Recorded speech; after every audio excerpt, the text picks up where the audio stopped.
Hey guys, it's me, Yangi, from Home of the Champion, Jansa. So before I start my day, I really woke up like this. I used this for almost 3 weeks na. And totoo nga guys, ang ganda-ganda nito kasi nakakatulong siya sa aking active-prone acne.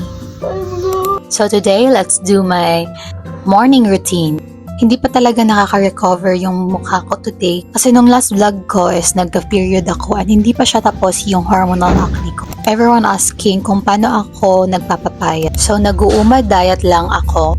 So if you would ask, paano nga ba gamitin ng umad diet properly? Hindi ako nagbe-breakfast and lunch yung unang umad ko para mawala yung mga cravings ko at maging fast metabolism. Pero ngayon, nag-alternate na lang ako kapag gutom talaga ako, kumakain ako pero paminsan 1 cup lang. Kapag mag-uumad kayo guys, please drink vitamins, any vitamins kasi nakaka-dry talaga siya ng skin. So ang agenda ko ngayon ay pupunta lang ako ng school kasi may event kami at ako ay yung nakadestino sa pagla-lens.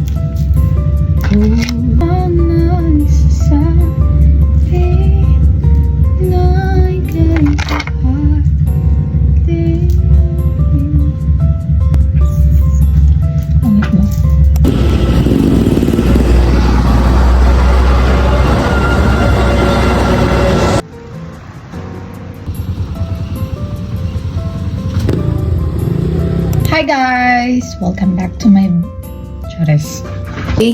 Wala ko naka-uniform kay mag-formal attire kami and may interview. Final interview. Yeah.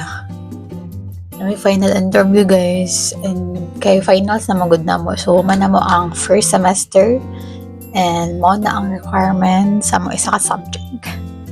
So good luck. Let's go. Let's go! So guys, ako interview today.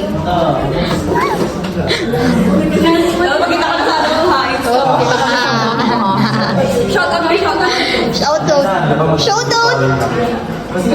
Pag-ingon po! Shoutout sa akin! Shoutout sa akin! Good luck sa akin!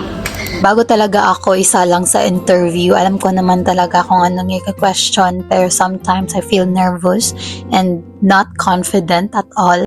Yung motivation ko lang talaga, it is what it is and nagpa-pray lang talaga ako na i-guide ako ni Lord sa mga question na itatanong sa akin at sana makasagot. But finally guys, I feel relieved.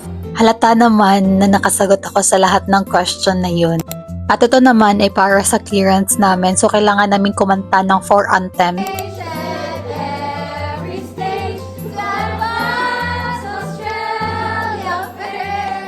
And for our motivational quotes for today, the struggle you're in today is developing the strength you need for tomorrow. As for me, don't let the fear of your challenges overwhelm you. Face towards your challenges head on. You're stronger than you realize.